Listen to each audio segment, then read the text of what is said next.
you? Welcome back to my channel Commerce Mentor. Today we learn about a new concept of NPO, that is cost of material consumed. As we all know, this is one of the most important topic of NPO. So let's start the discussion about cost of material consumed. देखिए, cost of material consumed को हम लोग दो हिस्सों में distribute करते हैं. This is step 1 and this is step number 2.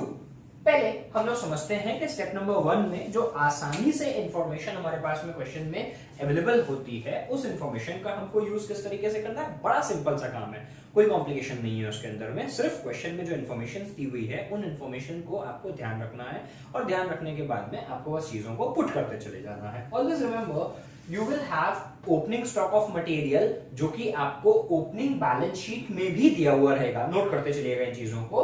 Opening stock of material आपको क्वेश्चन में दिया हुआ रहेगा, वो ओपनिंग स्टॉक ऑफ मटेरियल आपको यहां पर भी आएगा. And another thing, purchase of material. साल भर में आपने जितना भी मटेरियल परचेस किया होगा, साल भर में जो भी आपने मटेरियल परचेस किया होगा, आपने कैश में परचेस किया होगा जो कि आपको दिखेगा रिसीट एंड पेमेंट अकाउंट में. एंड क्रेडिट में जो भी मटेरियल आपने परचेस किया हुआ होगा वो मटेरियल टोटल परचेस कहलाता है. Cash plus credit is equals to total purchase of material. वो यहां पर हम ऐड कर देंगे.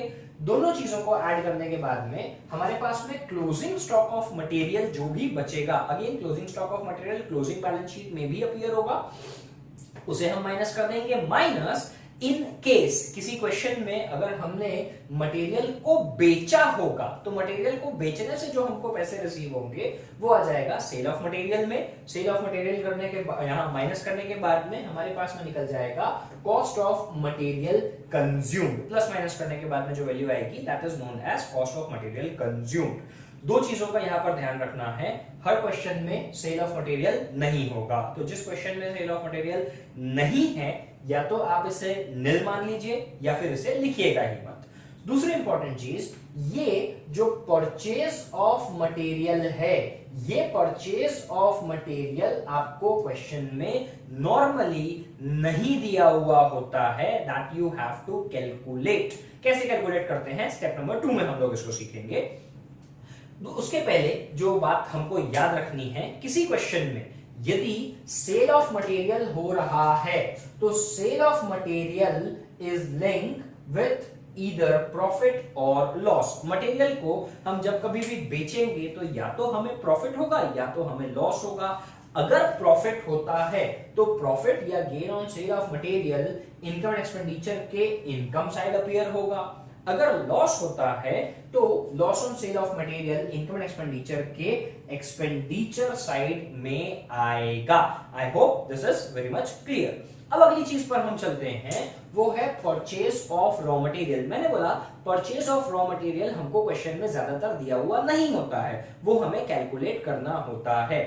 उसमें भी अब यहां पर हमको दो चीजें हैं, कैश में जो हमने मटेरियल परचेस किया एंड क्रेडिट में जो हमने मटेरियल को परचेस किया. क्वेश्चन में कैश में कितना मटेरियल परचेस हो रहा है उसकी information receipt and payment account के थ्रू मिल सकती है. क्रेडिट में कितना मटेरियल परचेस हो रहा है ये हमको कैलकुलेट करने के लिए बनाना होता है step number 2, that is creditors for material का account. Creditors for material account बनाने के लिए बहुत सिंपल सा काम करना है. क्रेडिटर्स फॉर मटेरियल अकाउंट में भी आपको दो इंफॉर्मेशन क्वेश्चन में हमेशा अवेलेबल होंगी. पहली इंफॉर्मेशन है जो आपको ओपनिंग बैलेंस ऑफ क्रेडिटर्स होगा वो आपको दिया हुआ होगा. यही ओपनिंग बैलेंस ऑफ क्रेडिटर्स आपकी ओपनिंग बैलेंस शीट में भी जाएगा. फिर से इस चीज को नोट कर लीजिएगा. एंड दूसरी चीज, क्लोजिंग बैलेंस आपको आपकी बैलेंस शीट में, क्लोजिंग बैलेंस शीट में भी लिखना है. इसे भी, ये भी आपको क्वेश्चन में इंफॉर्मेशन दी हुई मिलेगी. ये दोनों इंफॉर्मेशन क्वेश्चन में हमेशा आपको मिलेगी. तीसरी इंफॉर्मेशन आपको रिसीट एंड पेमेंट अकाउंट से मिलेगी, वो होगी आपने जितना अमाउंट पे किया. रिसीट एंड पेमेंट, ये जो चीज मिलेगी आपको, ये मिलेगी रिसीट एंड पेमेंट अकाउंट के पेमेंट साइड में ये आपको मिलेगा अमाउंट कितना आपने अपने क्रेडिटर्स को पे किया है. जितना अमाउंट आपने अपने क्रेडिटर्स को पे किया होगा वो यहां पर आ जाएगा. इस अकाउंट में केवल 4 ही चीजें आ रही है, पहला ओपनिंग बैलेंस, दूसरा क्लोजिंग बैलेंस, तीसरा हमने जो अमाउंट पे किया, तीनों चीजें क्वेश्चन में से मिल गई। अब जो चौथी चीज बची, वो चौथी चीज बचेगी परचेज। हमने जो बैलेंसिंग फिगर कैलकुलेट करना है वो बैलेंसिंग फिगर ही आएगा परचेज ड्यूरिंग द ईयर। साल भर में हमने क्रेडिट में जो परचेज कर रखा है उसकी वैल्यू निकल जाएगी। क्वेश्चन में अगर कैश की वैल्यू आपको दी हुई है परचेज की और क्रेडिट की वैल्यू दी हुई है, दोनों को जोड़ करके फिर यहां पर लिखिएगा cash plus purchase, cash plus credit purchase, दोनों चीजें। देन दूसरे चीज में हम आते हैं, या तो इससे हमारा काम बन जाएगा या फिर हमको एक और वर्किंग करनी पड़ सकती है। वो है कभी कभी कुछ क्रेडिटर्स, क्योंकि हम नए कस्टमर्स होते हैं उनके लिए, तो कुछ क्रेडिटर्स हमको बोलते हैं कि एक साथ में हम आपको क्रेडिट नहीं देंगे, उसके बदले हम आपसे कुछ सिक्योरिटी डिपॉजिट रख करके रखेंगे। जब हम उनके पास कुछ सिक्योरिटी डिपॉजिट रखते हैं, वो हमारे लिए डेबिट बैलेंस बन जाता है। बहुत सिंपल सा चीज, वो हमको क्वेश्चन में देता है in the form of advance.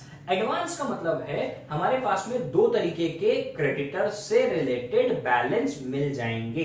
दो तरीके से क्रेडिटर्स के बैलेंस मिलने का मतलब है, एक तो हमारे पास में जो ओपनिंग बैलेंस क्रेडिटर्स का था वो, और जो क्लोजिंग बैलेंस क्रेडिटर्स का था वो, पहला बैलेंस फिर ये हो गया। दूसरा वो जो एसेट वाला हमारा पैसा जो किसी और के पास जमा है, that is what known as opening advance. क्योंकि ये ओपनिंग एडवांस हमारा एसेट है, हर एसेट का डेबिट बैलेंस होता है, इसीलिए ये ओपनिंग एडवांस आ रहा है डेबिट साइड में।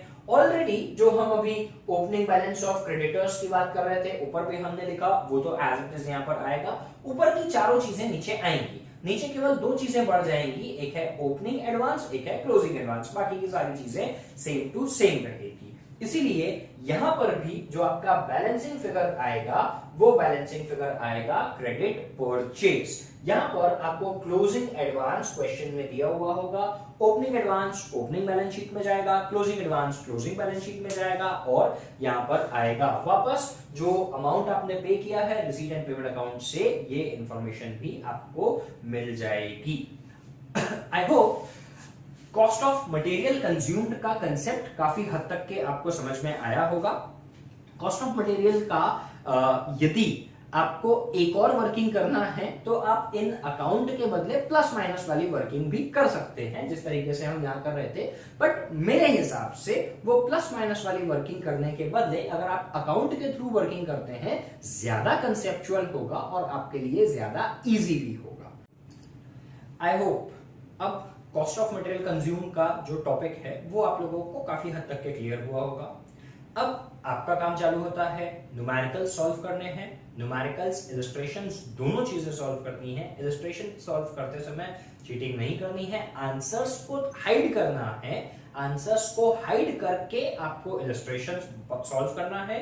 आपका पूरा क्वेश्चन आपके पूरे कंसेप्ट के हिसाब से सॉल्व हो जाने के बाद आपको अपने इलस्ट्रेशन के आंसर को देखना है। प्रॉमिस करेंगे सब लोग ये काम? ओके, फिलहाल आज के लिए इतना ही। अब हम नेक्स्ट वीडियो में मिलेंगे नेक्स्ट टॉपिक के साथ।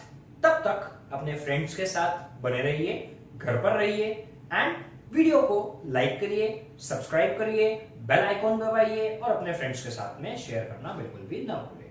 Thank you.